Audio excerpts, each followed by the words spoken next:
All right, welcome back. We continue on the Bordas and Bordas hotline. Bob Pompeani along with Paul Zeise of the Pittsburgh Post-Gazette and 93.7 The Fan. And you, call us, 412-575-2600. Zeiser's in the house. Paul, I want to get your take on this one. I thought it was an entertaining, a physical, a chippy hockey game, but New York deserved to win it. They matched, if not exceeded, the Penguins' level of intensity, which increased. Yeah, I thought this was different than the first game. I thought the first game the Penguins were really sloppy.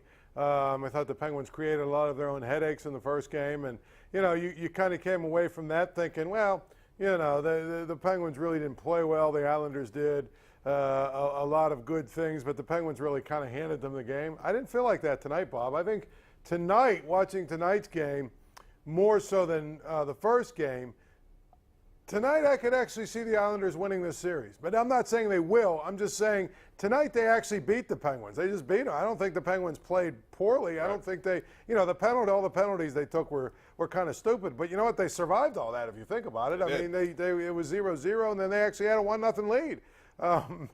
But the Islanders came out. I thought the last 30 minutes of the game, the Islanders were the better team. And I also have to point out, too, that we're dealing with a veteran coach in Barry Trotz who knows exactly how the Penguins are. He's coached against them for 3 straight series. He's lost 2. He's won 1. This is a good coaching matchup, and now the Penguins will get home ice, and that means they'll get last line change. We'll see what happens. But, hey, it's going to be a long series.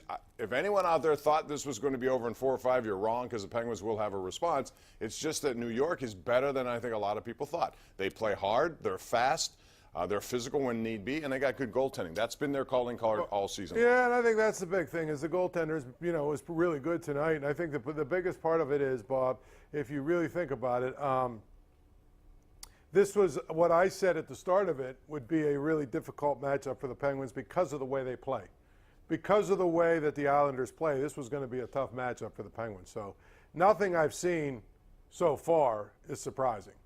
All right, let's go out to line number 3 to kick it off. We have Dave in Deep Creek, Maryland. Hey, Dave, how are you? Guys, how you doing? Love the show. Thank you. Listen, I don't want to be a pessimist, but, you know, 2 years ago the Penguins won the Stanley Cup. Last year they were eliminated. This year they're going to lose in the first round. You don't know that for sure. You said you don't want to be a pessimist. I'll bet you whatever you want to bet. I'm just saying, haven't you watched enough sports? Last year, Columbus, by the way, which was in a situation where they were up 2-0 on the Capitals, and everyone in Columbus, all the writers, all the people thought that series was over. Caps were going to win, and guess who? Columbus was going to win. Guess who won? Washington won. Well, guess what? 2-0 again this year. Everyone in Columbus should learn that as a lesson. 2-0 doesn't mean series is over. It means you have a very small margin of error. That's all. Bob, what I'm trying to tell you is 2 years ago they won the Stanley Cup. Last year they were out second round. This year, right now, they look like they're going to be out the first round. The team is going down. It needs to change things big time. Well, take care. Love the show. All right, thank you. Paul, I mean, if that happens in the offseason, it will be interesting because Jim Rutherford may agree with some of that. To what degree, we'll find out. Well, the problem that you have is your best players are, you know, still your 32, 33-year-olds. So you're not going to change the way the team is built because it's still going to be built around them. You might add a couple of pieces here or try and find maybe a couple of younger guys to add some speed or something to the team. But your team is going to be built, as long as Sidney Crosby and Malkin can skate, and I mean, as long as those 2 guys are in the league, you're going to build your team around what they do and how they do it. So it's just the way it goes. Brian McCann did not play tonight, and if you watched, you saw that instead it was Teddy Bluger. McCann got injured. Jack Johnson did play. That went back and forth. I don't think Johnson got off to a good start at all in this game, and I think, you know, these are tough decisions that a coaching staff has to make. We got a tweet from Joe who says, and you could reach us at KD Pomp, at Paul Zeise. He says, Malkin is fading fast. When did he last score, let alone even, he scored the other night, by the way, Joe, just for, if you want to really ask that question, he scored the other night. You know, the bottom line is New York is good. They're a team. Give them credit. Why is it so hard to give them credit? Every time we analyze stuff, Paul, it comes down to this, where we only look at it from a one-sided point of view. The Islanders played this way all season long. This is how they play. Now the Penguins have got to adjust to it at home. Yeah, that's the biggest thing. You go, you know, if they win, they got a game at noon on Sunday, so they don't even have to think about it for that long. If they come home and they win on Sunday, it's 2-1. After 3 games, somebody has to be up. You know, somebody someone has to be up 2-1. Then it's a new series. So you don't panic yet. But the reality is the Penguins have to do some things better, or they could lose this series. They do. Pete in Squirrel Hill always has an opinion. Hey, Pete. Hey, guys, how are you tonight? Good, thanks. Bob, the Penguins meet the San Jose Sharks in the finals again. In the course of the regular season, Bob, the San Jose Sharks, the Anaheim Ducks, and Vancouver Canucks travel 37,000 miles. The Eastern Conference team, like the Penguins, the Flyers, Islanders, travel like 12 to 13,000. If they reach the finals, the Sharks will have traveled 45 to 46,000 miles. The Penguins like 16,000. Okay. So what does that mean? Disadvantage. Well, I mean, you want to say that hey, that's the nature of any sports league that has West Coast and East Coast teams. That's just the way it goes. I mean, you're in the West Coast, you're going to travel a lot to get to the East Coast, and you know that's just how it goes. I didn't follow any of that. I mean, maybe back in the day when they rode trains and stuff and buses and got to places, but they're all in like luxury chartered airplanes. You know, yeah. And the other thing is that Pete, that's jumping a little bit too far ahead here. It's down 2-0. Series number like one. I don't know. said, When it gets to that point, you may want to bring that point These teams all travel. I mean, on chartered airplanes, that luxury. Right. You know what I mean? That are there in like an hour or two. I mean, come on. Brian in Wexford, you're on. Hey, Brian, welcome to the Sports. Hey, gentlemen, how are you tonight? Good, thanks. You know, I'm a Penguins fan. I have a season ticket. I go to the games. I'll tell you, the series so far to be is a microcosm of the season.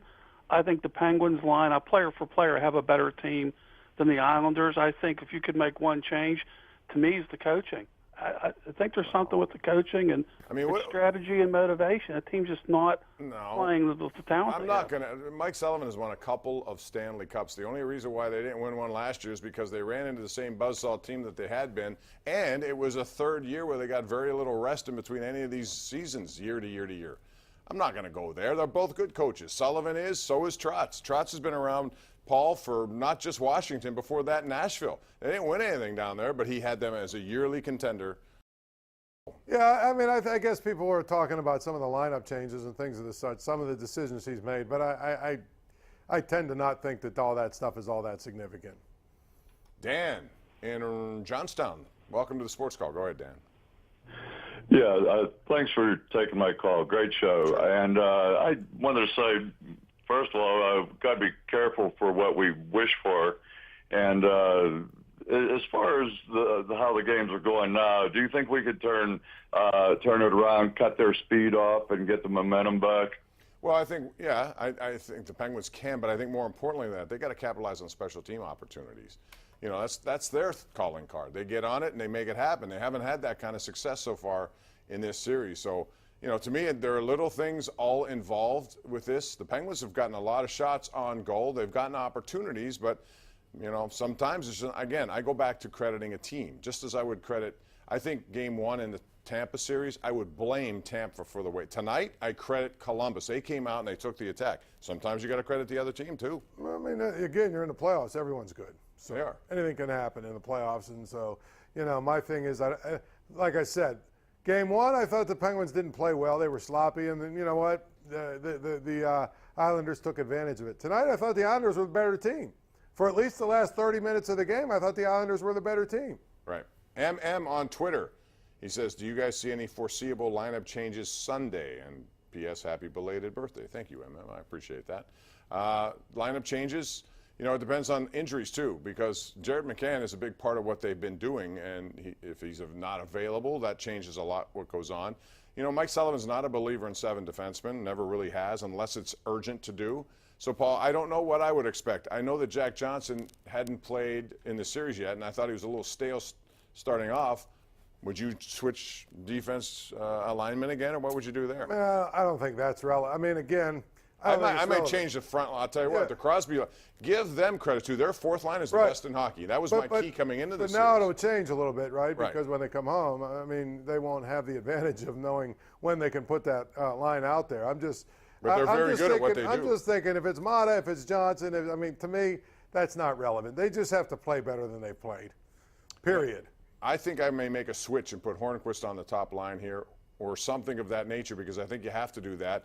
That top line, they were better tonight, but they haven't produced the kind of numbers you would expect. We got to take a break here. We have Sean, Ernest, Louie, Lenny, and Ken. We'll try to squeeze in as many calls as we can right here live on Pittsburgh CW.